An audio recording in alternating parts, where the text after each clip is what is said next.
अस्सलाम वालेकुम। आप मुनसिफ टीवी देख रहे हैं जावेद गुल के साथ।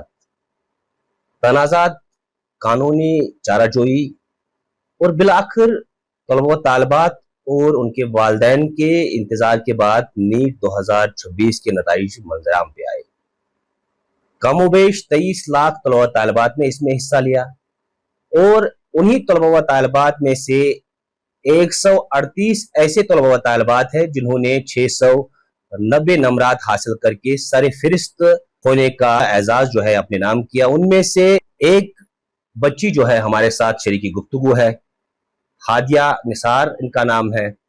और हादिया निसार ने जम्मू कश्मीर में पहली पोजीशन हासिल की है।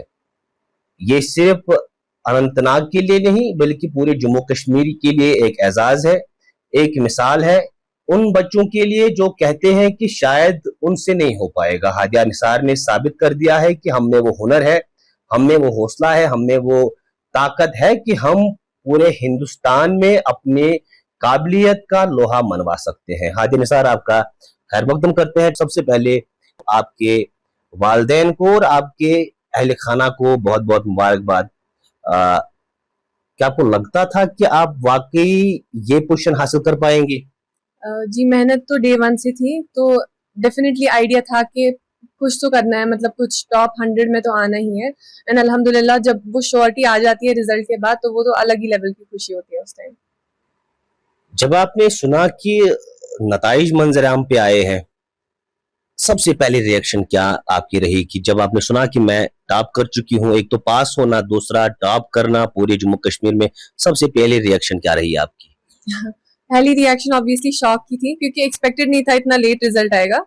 लेकिन जब मैं अपने टीचर के साथ एक्चुअली कॉल पे थी, तो उन्होंने ही मेरा रिजल्ट चेक किया, तो उनसे ही मुझे पता लगा कि मेरा ये रैंक है। तो बहुत ही खुशी का मंजर था हर तरफ, और हाँ, सब कॉल्स एक्सचेंज हो रही थी हर तरफ, और सभी तब से ही सेलिब्रेशन मोड में है। सबसे पहला फोन किसने किया आपको? सबसे पहला फोन मेरे टीचर ने ही मुझे किया। तो उस टाइम कहाँ पे थी आप? मैं उस टाइम अपने नानी हाल में थी, तो मेरे घर वाले भी उस टाइम फिर मेरे नानी हाल ही आ गए उसी टाइम 10:30 अप्रोक्सीमेटली। शाम के, रात के 10:30 बजे? जी जी। कैसा माहौल उस टाइम बना नानी हाल में? गालिबन हम ये प्रोग्राम भी इस टाइम यहाँ पे नानी हाल में ही शूट कर रहे हैं, तो उस टाइम कैसा माहौल बना? बहुत ही खुश थे सब लोग, और मेरे मामू मामी, मेरी नानी, स्पेशली मेरे नानू बहुत ही ज्यादा खुश थे। और हाँ, सब कॉल्स कर रहे थे, और उसी टाइम से सब सेलिब्रेट करने लगे, और हाँ, सब आने लगे, मिठाई वगैरह, और ये सब कुछ ये ना हो रहा था सेलिब्रेशन। आदिया, शुरू से शुरू करते हैं। आपकी उम्र कमोबेश 19 साल होगी, 18-19 साल होगी। तालीम कहाँ से हासिल की, हायर एजुकेशन कहाँ से ली, और ये कैसे जहन में आया कि मुझे डॉक्टर ही बनना है? जी, 10th तक मेरा था कि मैंने रेडियन पब्लिक स्कूल बटेंगो अनंतनाग से तालीम हासिल की। फिर उसके बाद मैं गवर्नमेंट हायर सेकेंडरी वनपू, और साइमल्टेनियसली मैं अपनी कोचिंग आकाश इंस्टीट्यूट से कर रही थी श्रीनगर, तो 11th-12th के लिए। तो मेरा ये ख्वाब जो था, डेफिनेटली बचपन में सबका रहता है कि हाँ डॉक्टर बनना है, लेकिन जो इंसान थोड़ा मैच्योर हो जाता है अप्रोक्सीमेटली 9th-10th में, थोड़े इंटरेस्ट फ्रेम होने लगते हैं, तो उस दौरान मेरा ये था कि मुझे मैथ्स की तरफ मेरा रुझू ज्यादा था। तो लेकिन उस टाइम क्या हुआ कि 10th में मुझे लगा कि जो मेरे नानी नानू स्पेशली वो चाहती थी कि मैं, नानू मेरे स्पेशली वो चाहती थी कि मैं डॉक्टर बनूं। तो ये मेरे लिए एक ऑनर की बात है कि वो मुझसे चाहते थे कि मैं उनका ख्वाब पूरा कर सकूं, और मेरे में जितना हो सकता था मैंने जी जान लगाई उस ख्वाब के लिए, और इंशाल्लाह मैं आगे भी ये सपना जो है पूरा करने की कोशिश करूंगी। तो बहरहाल मतलब 10th में ऐसा हुआ था, fixed towards the end of 10th, कि ये जो ख्वाब है वो तामीरी तौर पर, मतलब मैंने अपनी जो स्ट्रीम है फिर वो मेडिकल ले ली। हर एक बच्चे का एक आइडल होता है स्कूल में, एक ऐसा टीचर होता है जो उसकी मशाले राह बनता है, जो उस पर ज्यादा फोकस करता है। यूँ कह सकते हैं कि जो इस बच्चे पे अपनी जी जान लगाता है। आपकी लाइफ में कौन सा टीचर है जिसने आप पे अपनी जिंदगी खर्च कर दी? मेरी जिंदगी में मेरे 7th ग्रेड में मेरे टीचर थे, वो इकबाल सर थे, उर्दू पढ़ाते थे हमें। ऑल्दो मेरा इंटरेस्ट मतलब स्पेसिफिकली उर्दू में नहीं था, मुझे ये लगता था कि जब सर जैसी पर्सनालिटी मुझ में बिलीव कर सकते हैं, मुझ में बिलीव कर सकते हैं, तो मैं क्यों नहीं। मतलब उनकी वजह से मैं हमेशा इंस्पायर्ड फील करती हूँ, और मैं चाहती थी कि मैं उनकी जैसा थोड़ा सा मेरा थोड़ा सा उनका अक्स मुझ में भी झलके, तो इतनी इंस्पायर थी मैं उनसे। बचपन से ही, मतलब 7th ग्रेड से ही मुझे और अपने टीचर्स का बहुत ही ज्यादा इन्फ्लुएंस रहा है मुझ पे। तो मैं हमेशा से कोशिश करती थी कि अपने टीचर्स की तरह बनूं, और यहाँ पे भी अभी मेरे टीचर्स मौजूद हैं तो उनमें भी बहुत ही ज्यादा प्राइड का माहौल है। ये मेरे रिलेटिव्स भी है, मेरे टीचर्स भी हैं, और उनमें भी सब में जॉय का माहौल है, मतलब प्राइड। हर तरफ से मुझे मैसेजेस आ रहे हैं कि we are so proud of you, और मेरे लिए बहुत ही ऑनर की बात है कि मैं टीचर्स के लिए अपने कुछ कर पाई। अगर आप इकबाल साहब अगर इस टाइम मुनसिफ टीवी देख रहे हो, आपका प्रोग्राम देख रहे हो, तो उनके लिए क्या कहना चाहेंगे आप? मैं कहना चाहूंगी कि you are the role model for the younger generation, and honestly मैं बहुत ही ब्लेस्ड फील करती हूँ कि मैंने उन जैसी पर्सनालिटी से अपना तालीम हासिल करने की है। और मतलब मैं हर तरीके से, मतलब स्पिरिचुअली, इमोशनली, हर तरीके से वो एक परफेक्ट टीचर की डेफिनेशन है मेरे लिए। आपने रेडियंट पब्लिक स्कूल में अपनी तालीम हासिल की, साथ ही साथ वनपो हायर सेकेंडरी में आप गई तालीम हासिल करने। इसका मतलब है कि आपने सरकारी और गैर सरकारी दोनों जगह पे तालीम हासिल की। कैसा फ़र्क देखा आपने दोनों जगह पे तालीम हासिल करने के दौरान? फ़र्क मुझे ख़ास तौर से लगा नहीं, क्योंकि मतलब जब आपका माइंडसेट ऐसा हो कि आपको तालीम हासिल करनी है, तो आपको कोई दुनिया की ताकत नहीं रोक सकती है। ऑल्दो फाइनेंशियल कंडीशंस, ये बहुत सारी सर्कमस्टेंसेस होते हैं, वो सबके अलग-अलग होते हैं। उसमें तो ऑब्वियसली मैं कमेंट नहीं कर सकती, बिकॉज़ मैं एलिजिबल नहीं हूँ वो कमेंट करने के लिए। लेकिन हाँ, सबके हालात डिफरेंट होते हैं, तो जितना इंसान का मतलब खुद पे कॉन्फिडेंस होगा, अल्टीमेटली वही मैटर करता है कि वो कैसे तालीम को दरियाफ्त करें। मैंने बहुत सारी स्टोरीज हमने भी सुनी है कि कैसे लोग अपने फाइनेंशियल कंडीशंस में, इतनी डायर फाइनेंशियल कंडीशंस में भी तालीम हासिल कर लेते हैं। तो डेफिनेटली मेरे लिए भी वो इंस्पिरेशन का सोर्स ही है। तो हाँ, तालीम हासिल करने की तलब अगर किसी इंसान को हो, तो वो कहा जाता है कि तालीम हासिल करनी है तो चीन भी चले जाओ। तालीम हासिल करने का जुनून इंसान में होगा तो डेफिनेटली वो पॉसिबल है। हम ये कह सकते हैं कि सरकारी और गैर सरकारी दोनों जगह पे इंसान कामयाबी हासिल कर सकता है। बिल्कुल सर, बिल्कुल कर सकते हैं। अब हम मेन मौजू जो हमारा है आज का, उसकी तरफ जाते हैं। अपनी ज़िंदगी का ज़्यादा टाइम सुना है कि आपने नानी-हाल में गुज़ारा है। बिल्कुल। तो इस बीच अक्सर कहा जाता है कि नानी-हाल में बच्चे बिगड़ैल हो जाते हैं, बच्चे की परवरिश ठीक तरह से नहीं होती है, क्योंकि नानी-हाल में ज़्यादातर इंसान को प्यार ही मिलता है, डाँट नहीं पड़ती है। आपने क्या ऑब्ज़र्व किया? आई थिंक मेरी जो नानी है, उसने जब से मैं यहाँ पे रही हूँ तब से मुझे सपोर्ट ही हमेशा किया है। डेफिनेटली प्यार मिलता है, लेकिन आपको वो चाहिए कि आप उस प्यार को किस तरीके से लेते हो। आप उसको as source of motivation, as source of हाँ मुझे कुछ करना है, इतना प्यार मिल रहा है हर तरफ से कि तो मुझे उसका कुछ करना ही पड़ेगा, मतलब मुझे उसको कुछ अच्छी डायरेक्शन में ही लाना पड़ेगा। तो डेफिनेटली मेरे लिए वही था कि मुझे उनका सर फर्क से ऊंचा करना है, और अल्हम्दुलिल्लाह कुछ हद तक मैं कामयाब हुई हूँ। फैमिली में एक फर्द ऐसा होता है जो इंसान की गलतियां छुपाता है, उसकी शाना बशाना चलता है हमेशा, चाहे वो ठीक हो या गलत हो। आपकी फैमिली में वो कौन सा फर्द है जिसने हमेशा आपका साथ दिया? मुझे लगता है गलतियों पे पर्दा डालना तो ऐसा कुछ होता नहीं था। डेफिनेटली जब मैं गलत होती थी, मेरे फैमिली में हर कोई हमेशा चाहते थे कि मैं सही राह पे चलूं, तो वो हमेशा से ये मेक श्योर करते थे कि मेरी जो गलतियां हैं वो सुधरे और मैं एक अच्छी इंसान बन सकूं। और हाँ, मतलब मेरी नानी ही, उन्होंने ही मेरी परवरिश की है, तो मैं सारा क्रेडिट उनको देना चाहूंगी, अपनी नानी और नानू को। वालदेन का कैसा सपोर्ट रहा, क्योंकि आप उनसे दूर रही हैं, ननिहाल में रही है, तो किस तरह उनके साथ राब्ता होता था, पढ़ाई के बारे में उनको कैसे आप मालूमात देती थी? तो ये सब कुछ आपसे ज़रूर जानना चाहेंगे। आई थिंक जब मैं नानीहाल में थी तो उनका पूरा भरोसा था मेरे नानीहाल वालों पे कि इसकी परवरिश अच्छी हो रही है, तो उस टाइम में उन्होंने कभी भी इंटरफेयर नहीं किया।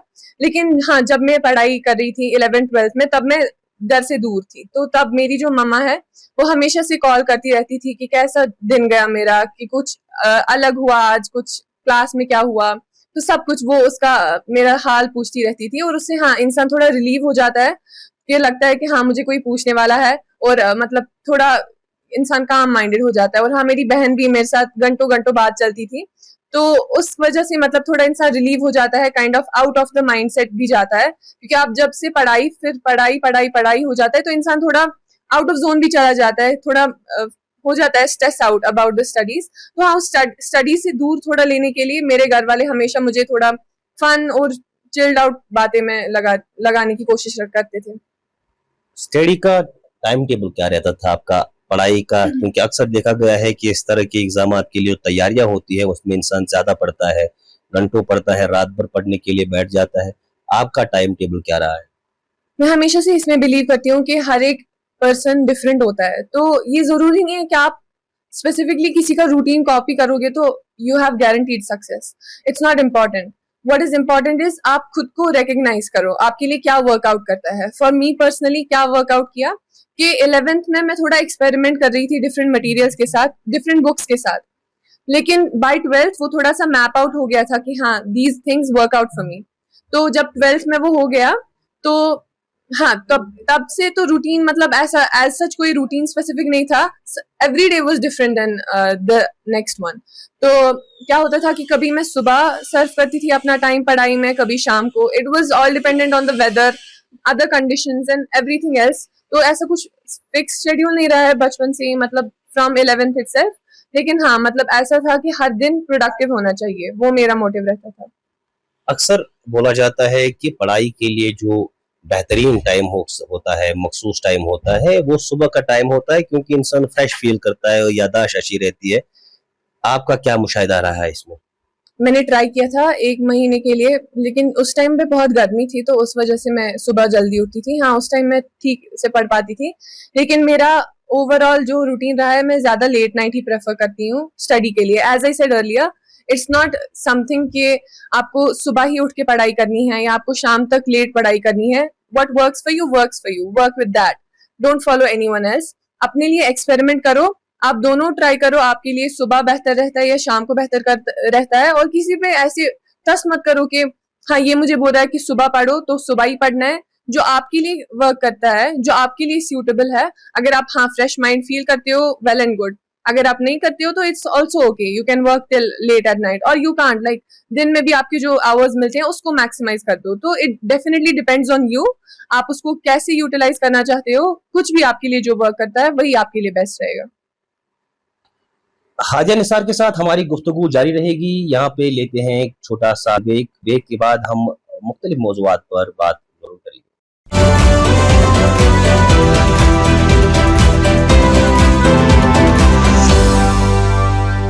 ब्रेक के बाद एक बार फिर आपका इस्तकबाल करते हैं. हमारे साथ हाजिया निसार है. गुफ्तगू को आगे बढ़ाते हुए हाजिया, मैं जानना चाहूँगा मौजूदा दौर में, प्रेजेंट टाइम जो आपका है, आप कहाँ पे ज़र तालीम थी और कैसे आप तैयारियां कर रही थी इस नीट की एग्ज़ाम के लिए? एक्चुअली मैं अनंतनाग में तो रहती हूँ, लेकिन मैं श्रीनगर चली गई थी फॉर माई स्टडीज फ्रॉम आकाश. तो इसी वजह से मैं एक हॉस्टल फैसिलिटी में रहती थी. तो डेफिनेटली बहुत ही डिस्टिंक्शन आता है जब आप एक सिटी से डिफरेंट सिटी जाते हो और without your parents, without your family support, for the first time. तो हाँ बहुत ही डिफरेंट माहौल रहता है आई वुड से. लेकिन मेरे लिए थोड़ा सा आसान इसलिए बन गया था क्योंकि जो मेरी रूममेट थी वो भी मेरी स्कूल की ही दोस्त थी. तो हाँ हमारी तो पहले से ही बहुत अच्छी बनती थी. तो वहां पे जो है हम एक दूसरे का ही सपोर्ट लेकर आगे बढ़े. और पहले दिनों तो बहुत ही डिफरेंट था कि हाँ अब खुद ही नीचे जाना पड़ता है, खाना लाना पड़ता है खुद के लिए, और ये ना मतलब हम एट अ फ्री विल हम हैं. तो बहुत ही डिफरेंट था पहले दिनों, लेकिन we kind of got use to the routine.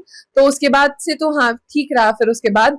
और डेफिनेटली मेरे लिए अ बिट इजियर था. I would say I was lucky कि मेरे जो फादर है उनकी ड्यूटी भी, he was posted in Srinagar. तो he would bring me home cook meals and he would also, मतलब छोटी छोटी डिटेल, यहाँ तक कि लॉन्ड्री भी मेरी मम्मा खुद कर लेती थी और फिर मुझे वापस भेजे जाते थे कपड़े. तो I would it's safe to say कि उन्होंने मेक श्योर किया कि I was at home whiles being away from home. हाँ मेरे में ये था कि जो सब चीजें थी दे वर टेकन केयर ऑफ. मुझे बस ये था कि मुझे बस पढ़ना है, एक डायरेक्शन मेरे लिए वो बनाया था, और बाकी जो सब चीजें थी दे वर टेकन केयर ऑफ. लेकिन हाँ पढ़ाई के अलावा आपको बहुत सारी चीजें भी करनी पड़ती है हॉस्टल में. आपको लोगों से देखना पड़ता है, लोगों से कैसे घुलना मिलना है लोगों से, वो तो डेफिनेटली करना पड़ता है.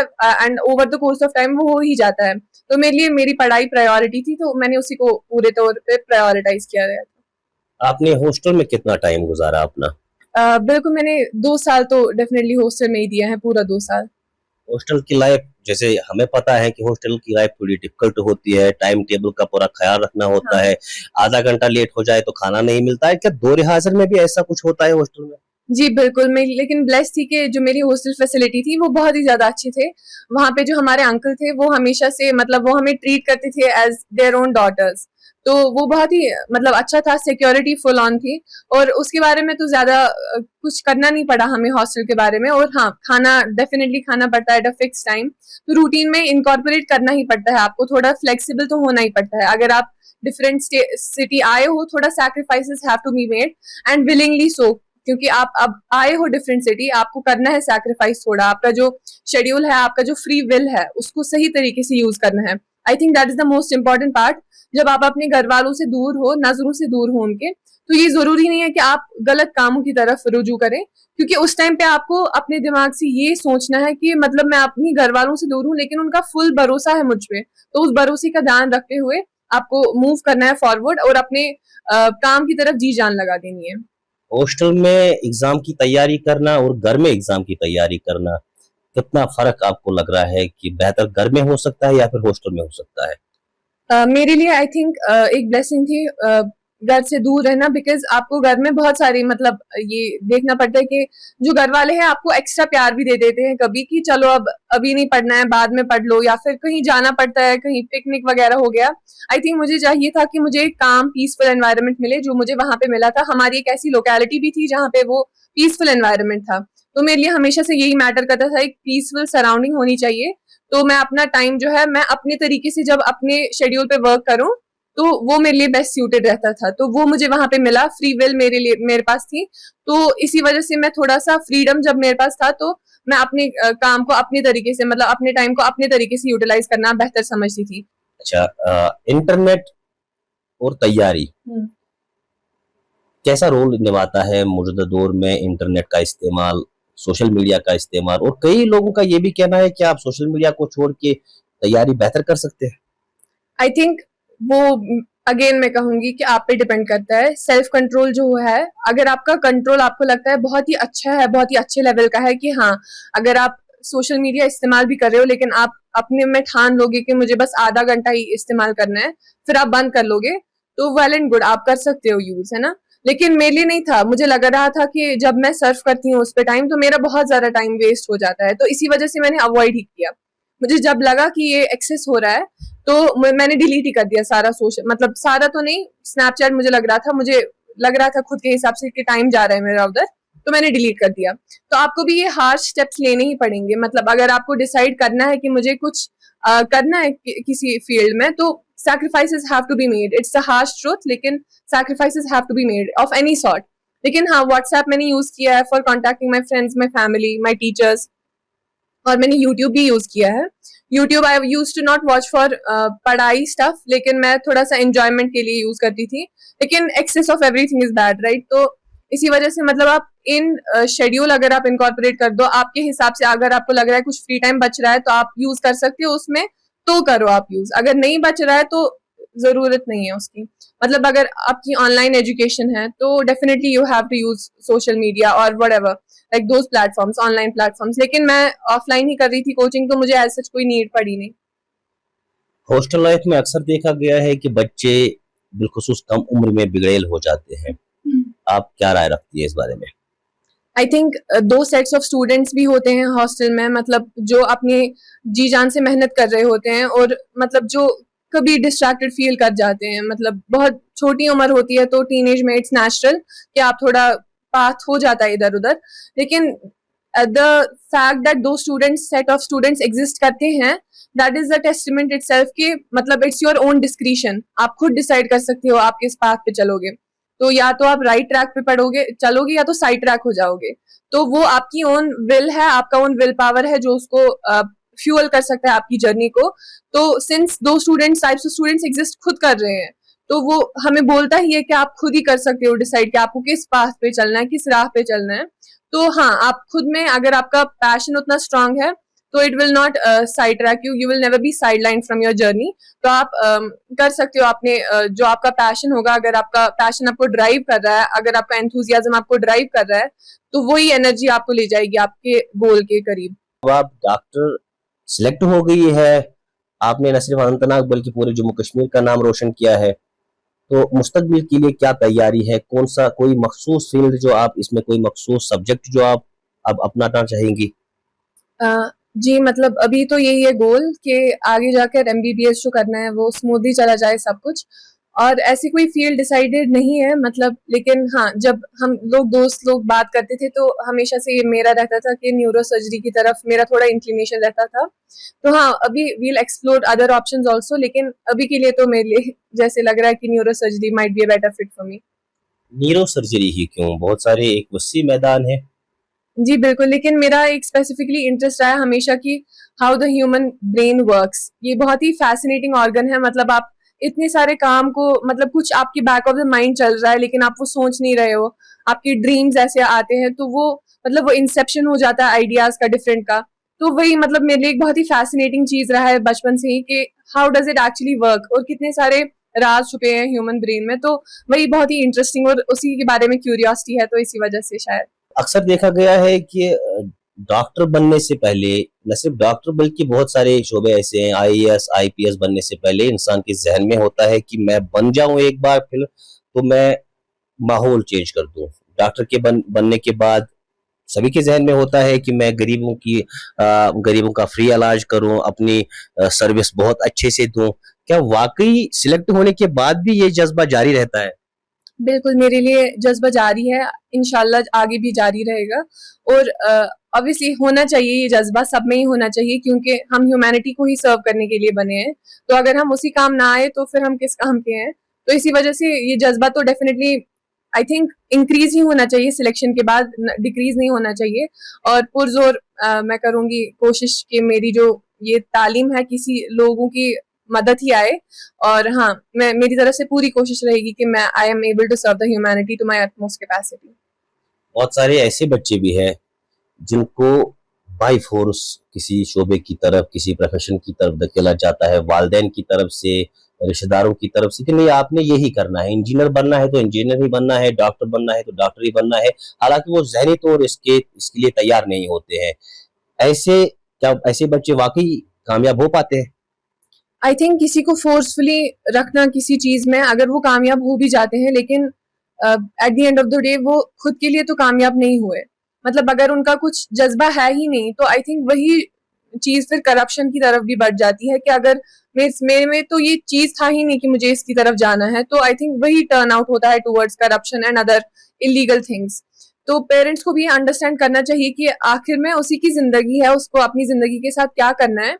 डेफिनेटली अगर वो आपकी ख्वाब को पूरा करना चाहता है वो अलग चीज है, लेकिन अगर उस पर आप थोप ही रहे हो कि आपको यही करना है लेकिन वो मना कर रहा है बिल्कुल सामने से, तो I think it might not be a better option for them to go that way, because at the end of the day उसकी जिंदगी है, उसको उसके साथ क्या करना है वो उसकी डिस्क्रिप्शन पे है। लेकिन हाँ, पेरेंट्स तो डेफिनेटली अच्छा ही चाहते हैं कि मेरे जो बच्चे हैं वो अलग अच्छी राह पे जाए। लेकिन हाँ, अगर उनका इंटरेस्ट ही नहीं है तो वो पैशन क्या रहेगा जो उसको जारी कर पाएगा। तो वो उनकी तरफ से अगर ड्राइव ही नहीं होगी, मोटिवेशन ही नहीं होगी उसको फुलफिल करने की, तो वो बहुत ही ज्यादा मुश्किल है फिर उसको कंटिन्यू करना। जो नीट 2026 के इम्तिहानात है वो काफ़ी कंट्रोवर्शियल रहे हैं, सुर्खियों में रहे हैं। पहले एग्ज़ाम देना, उसके बाद पेपर लीक का मसला सामने आना, कोर्ट में समाअत होना और उसके बाद जो है एग्ज़ाम हो जाना। इस बीच इंसान डिमोटिवेट भी हो जाता है, हौसला शिकनी हो जाती है। आपके साथ ऐसा कुछ कोई ऐसा वाक़या जो आप ज़रूर यहाँ पे बोलना चाहेंगी? पहले तो मैं आई वॉज इन डिनाइल, नहीं होगा री एग्जाम। मैं सबको यही बोल रही थी कि नहीं, ये तो नहीं होने वाला है, इतनी बड़ी कंट्री है, कहाँ सबका एग्जाम होगा फिर से। लेकिन फिर जब फाइनलाइज ही हो गया, एनटीए की वेबसाइट पे ही आ गया कि री एग्जाम होने वाला है, तो हाँ, एक्सेप्ट करना ही पड़ा। लेकिन इट वॉज डिफिकल्ट क्योंकि 9 दिन का जब गैप लगता है 2 ईयर की प्रेपरेशन में, वो बहुत ही ज्यादा डिफरेंस क्रिएट करता है क्योंकि आपका जो माइंडसेट है वो बन गया है, अब खुशी मनाने का माहौल ही चेंज हो गया आपके, ये ना सबकॉन्शियस ही डिफरेंट जोन में चला गया है। तो उसको वापस ऑन ट्रैक लाना वो मुश्किल रहता है। लेकिन उसमें मेरी फैमिली का, मेरे फ्रेंड्स का और मेरे टीचर्स का बहुत ही रोल रहा है। उन्होंने एनकरेज किया कि अगर अब इतने आपने मेहनत की है 2 साल, तो why not give it 1 more month of preparation.